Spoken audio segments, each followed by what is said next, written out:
Boink. Hey, beep, beep. Good morning, good afternoon, everybody.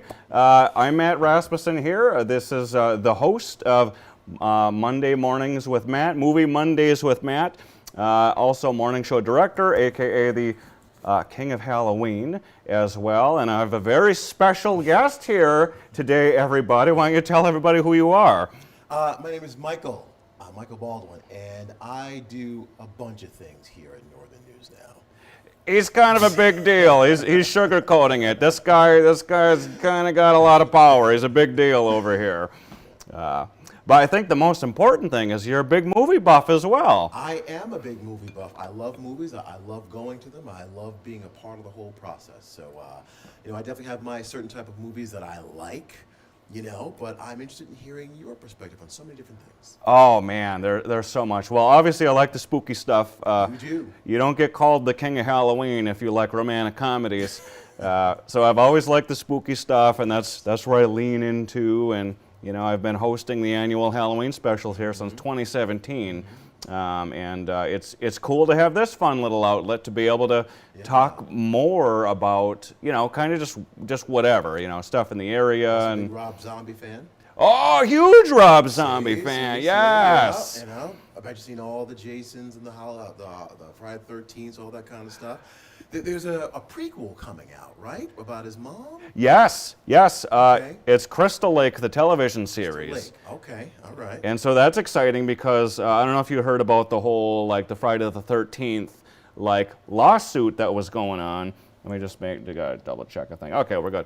Okay. There was a whole Friday the 13th lawsuit where and this was holding up all Friday the 13th projects for years because it was it was the original screenwriter and the original producer were fighting over who had creative control Right.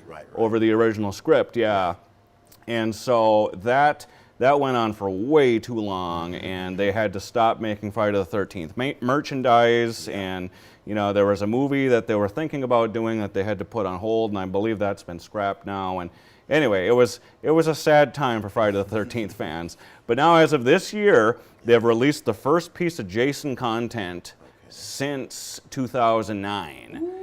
And that's huge. That's the biggest gap that there's ever been for Friday the 13th stuff. So I think going back and kind of seeing, how he became this individual, what happened with his mom, that whole thing, because his mom seemed like she was kind of crazy too, right? yeah, and it's gonna be good to find out the backstory to that. Why is she so crazy? Right. I mean, watching Bates Motel, if you've seen that, the whole 5 seasons of that. It checks out. It makes sense why she behaves that way. So I'm looking forward to getting a hold of that too. So what do we got going on today, man? Today we have Halloween. That was my flick of the week. The original 1978 John Carpenter's Halloween, which has now been dubbed the greatest slasher film of all time. Ooh, I didn't know that. Yeah, and that just came out, and I didn't even see the whole list of what all of them are, but number one, and it makes perfect sense because this is the one that really set the formula. Right. Right. Yeah, and as far as movie-wise, generally they're not big budgets, so that's why slasher films generally make a lot of money, which is why Hollywood likes making them. Plus, people like to go see them. Exactly. They're so fun to watch too, and it's just you get to scream at the people, "Don't go into the room! Don't investigate the noise!" And yes, my mother was one of them. She'd be like, "Where are you going? You know you shouldn't be in that room. Don't go." I'm like, "Mom, they can't hear you." But she would sit there and have conversations with the television. Man, see, yeah, there's just something to love about these slasher flicks. So, do you have, so first of all, there's a lot of Halloween movies. Yes. I was going to ask, do you have a favorite out of all 13 of them? I'm trying to think of the one Halloween movie where it was a Halloween, I don't know if it was 2 or 3. I went to see it for the first time in the movie theater. I'm going to date you on this. I'm going to date myself on this. It was the one with Dudley. People my age know who Dudley is from Different Strokes. Oh. And he was in that Halloween one, and I'll never forget when he was standing there with the girl, and Jason comes over, that whole thing. And Dudley took one look, and he ran, and the girl sat there, and then I think she got chopped up. But he ran, you know. And that's the one I remember. I don't remember which one it was. It was 2 or 3, but that was the first one I saw in a movie theater. So it had to be back in the mid-'80s, I would say. Probably. So that would be Yeah. very early on. That would be Very like early on, maybe yes. 2, maybe 3. Maybe 2, maybe 3. Yeah, yeah. Okay. I don't remember which one though, but it was great. That was my one. Oh, I love that. Man, you know, my favorite is the original. The you know, original. the original's always the best, and that's the one that is so ambiguous as to like. The thing is, they don't tell you why anything's happening. That's why it's so scary. It's like, why is this crazy masked guy coming after these innocent people? Yes. And then, you know, the sequels get deeper into it, and more and more and more of the story comes out. And, you know, hot take, a lot of people hate part 6. Do they? I like 6. Okay. 6 is the one that is the darkest. That's the Curse of Michael Myers. That's where they just pull the curtain back and they're like, here's all the reasons. It's this cult and it's these constellations and it's tied to the holiday and all this stuff. And, you know, there's maybe a little bit too much explaining in there, but just the vibe of that movie is so horrifying, and like how they tie it directly to the Halloween holiday. Because some of these other Halloween movies, you know, they take place on Halloween, but it's like, why? Right. And this is the one that tells you why. And so I kind of appreciated that, and especially how ancient the visuals were and stuff. It's like, it never got that dark again. Well, I don't remember if I saw it or not, but what I can say is it does make sense, because if you're making a pitch, you go into a studio to make a pitch, you're trying to make something that's different. And they said, hey, you know, we didn't explain this, we didn't explain that, so maybe we should do that in this picture. So that's probably what their pitch was, you know, when they were trying to get the film financed. That makes sense. Yeah, absolutely. And then that was a crazy time too. That was in the 90s, where the slashers were just kind of non-existent, right before Scream happened. And then you know, there was the big renaissance, which was great. So yeah, Halloween, good movie, good franchise, I'd say. Of all 13, sometimes I recap a whole franchise, and it could take me like 30 minutes, but we'll not do that today. If you guys are tuning in and you've seen Halloween, you probably know how the franchise goes, and there's all these different timelines, and it's a whole thing. Yeah. So there's that. Let's see. There was a couple of fun little factoids I threw out this morning on the show. What you got? So the first one is that Jamie Lee Curtis, very well known as Laurie Strode in Halloween, is the daughter of Janet Leigh. Yes. Who was, the woman in the shower in Psycho. Yes. And so they're both horror royalty. Yes. And they're both some of the most iconic scream queens of all time. I thought, was that not known? A lot of people didn't know that. Like, certainly our morning team did not know that. Okay, all right. I think people my age probably say, "Oh, we knew that," but yeah, okay, I didn't know that wasn't known. Okay. Yeah, so that was a big one, and then you probably know this one as well. I try not to do too deep of cuts with the little things on the morning, but the iconic mask, as we see it at as it looks, Very pretty. was based on. You know who it was based on? Our favorite sci-fi actor of his generation in the 1970s. You know. Uh-oh. You got me. Who? He boldly went where no man went before. No, stop. Get out of here. That is not Leonard Nimoy. Captain James T. Kirk. Oh, James T. Kirk. Yes. I was going to say Leonard Nimoy.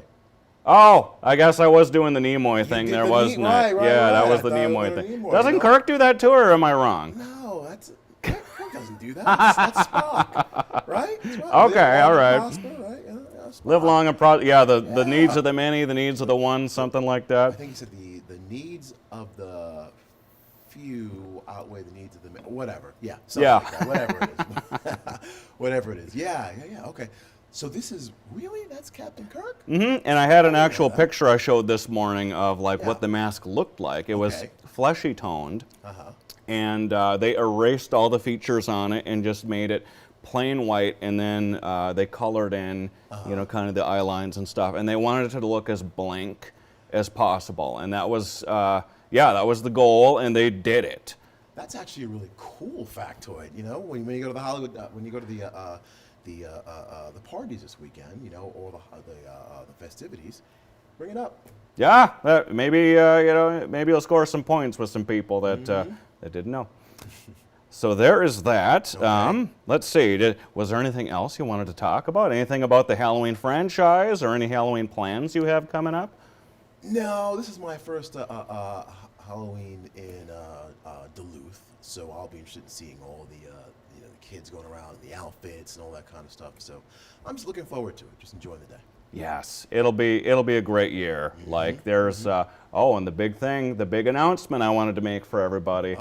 This will be the greatest Halloween ever for me, because I'm going to be dropping my film, the King of Halloween movie special. What? I'm going to be making it public for all to see. It'll be free on streaming. I'm just going to post it Halloween morning. Yes. And those who are stuck inside and can't get out or have to hand out candy or whatever, just throw it on in the background. It's perfect. It's a nice little watch, about an hour and 30 minutes, hour and 37 minutes, I think it is. Hour 37, yep. Okay, all right, yeah. It kind of profiles, what Halloween means to you. Yes, that's the best way to put it, actually. Yes. All right, that's awesome. That's fantastic. I got a chance to check out a little bit of it.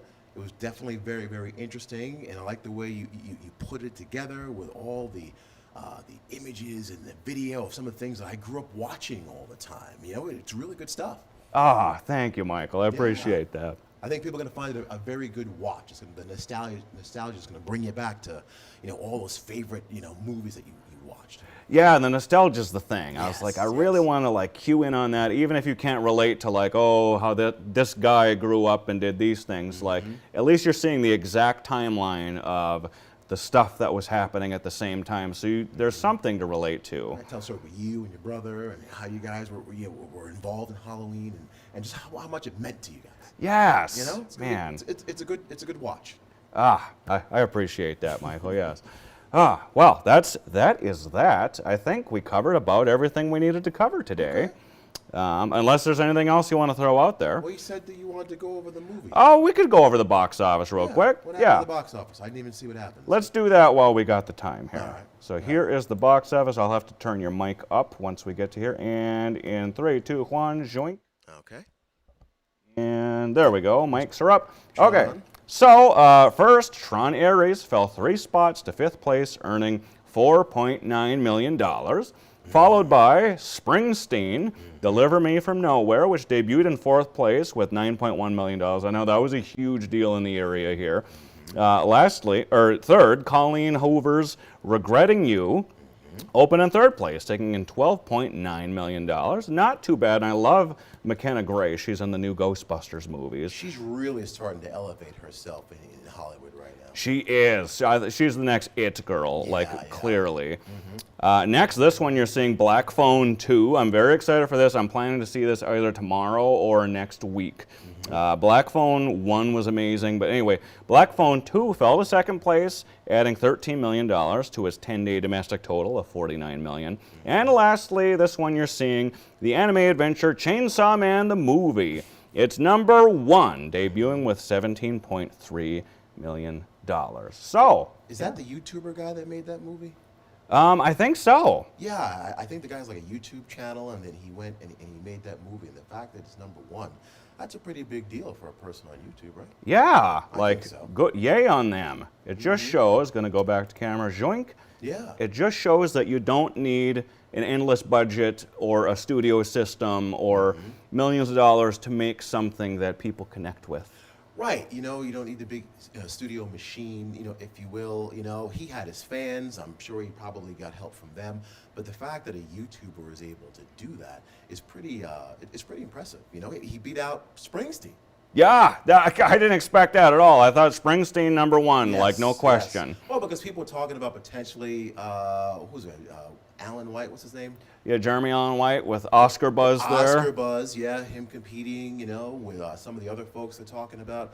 Who are the people they're talking about? Leo, potentially. Yep. Michael B. Jordan, Sinners, potentially. Oh, man, that was a good one, too. Yeah, and they're re-releasing, I think, on Halloween, aren't they? That's what I heard. Yes, yes. So Sinners is going to get re-released. And I think part of the reason, folks, the reason they're re-releasing that is not just for Halloween. I think it's to get that Oscar buzz going again, because it's kind of faded in the back because it came out so much earlier in the year. And I think what they want to do is get that Oscar buzz back, because right now it seems like Leo's kind of creeping up there. And Paul Thomas Anderson, what was that movie called again? I forgot the name of that movie. I don't even want to go see it. That's why I don't care about it. You know, I don't even. It doesn't interest me. It didn't make a lot of money though. People were like killing the Rock's movie, but then the Smashing Machine. Yeah. But then with Leo's movie didn't make much money either. But they keep saying it has Oscar buzz. That's why it's getting so much attention. Yeah, One Battle After Another. That's that one, what I it's believe. called. Yes, yes, it just came to me. Another. Yes, yes. So I'll wait for it to come out on HBO Max. Same. I'll wait for streaming on those. Yes, yeah. yes. You know, not really excited about that. But anime continues to do well. Yeah. Which is fantastic. You know, there was they were kind of concerned about releasing anime back in the day. Now they do it all the time. It's making a lot of money. It's doing well. It's been accepted here in the United States. So I think it's a great thing. And it hits #1 a lot, like Yes. K-pop Demon Hunters. Like that came out of nowhere. Nowhere. I never heard of it before, and next thing you know, I kept seeing it on my feeds. You know, I still haven't watched it though. Have you watched it yet? Not yet. Yeah. It doesn't really hit me. I don't think it's my type of show. It's not going to be my thing, but No. I'm very curious to see what people are, liking about it. Because I think it's been out, what, 18 weeks or something like that. It's been doing really well. Yeah. I think it's been out for a while, so people obviously like it, and they want to go, check it out more and more and more. Yeah, they're merchandising the heck out of it, and it's becoming a whole thing. So yeah, I got to check it out. Yes, yes, yes. All right. What else you got, man? Anything Well else? then, man, okay, what else do we have? I just put a whole bunch of random stuff down on here. I could recap the franchise if we have a few hours, but we don't need to do all that. You guys know the franchise. Part 1, Michael Myers is chasing Laurie Strode. Part 2, he's still chasing Laurie Strode. Part 3, he took a nap. Part 4, he's chasing his niece now, and then that leads into Part 5. He's chasing her again. It's a year later. Then in Part 6, that's the one everyone's like, oh, Curse of Michael Myers, but he's still chasing. He's chasing his niece for a little bit, and then it's like a new family member he's chasing. It's a whole thing. Then Part 7 kind of retcons 1 through 6, and then it's like it's H2O, and it's back to Laurie Strode. So as Jamie Lee Curtis is back, and then that leads into Part 8. He's chasing her again. Then he decides to stop chasing her, and he starts chasing some random teens, and this whole like web series thing. It's a whole thing. And then that was the end of the original timeline. And then Rob Zombie came in, and in my opinion, he screwed up the franchise by rebooting everything. I'm not a big fan of reboots, but then it's just a retread of Part 1, but not as good. And then he made a sequel, and it extends it. There's like flying horses and all kinds of weird stuff. Then that timeline ends, and then David Gordon Green comes in. And he's like, "Hey, I'm gonna make a whole new timeline that stems from Part 1 only, and retcons 2." Right. And then and then that just went off in a crazy direction, and most of those are really good. So definitely check out those new ones. A lot of people don't like Halloween Ends, but there's a few good things in there. And there you go. There's all 13 Halloween movies. So go check out 13, have something to enjoy, have something to watch. But while you're checking those out, you can also check out my man's film. And tell them where to find it again. You can find it on my channel on YouTube. It's Scary Spoofy 1, and that'll be the King of Halloween Movie Special Part 1. The King of Halloween Movies Special Part 1. You have to go check this out. Make sure that becomes part of your viewing enjoyment for time and time and time again. All right? All right. Okay. Well, thank you again for coming on the show today, Michael. No problem. Am I invited back? You can definitely come back. Okay, all right, it's not so often I get such good energy like this. So, yes, please come on back anytime. Fantastic. All right. So, in the meantime, you guys have a good rest of your day here. Have a good Halloween. In case I don't see you guys, stay safe out there and stay spooky, my friends.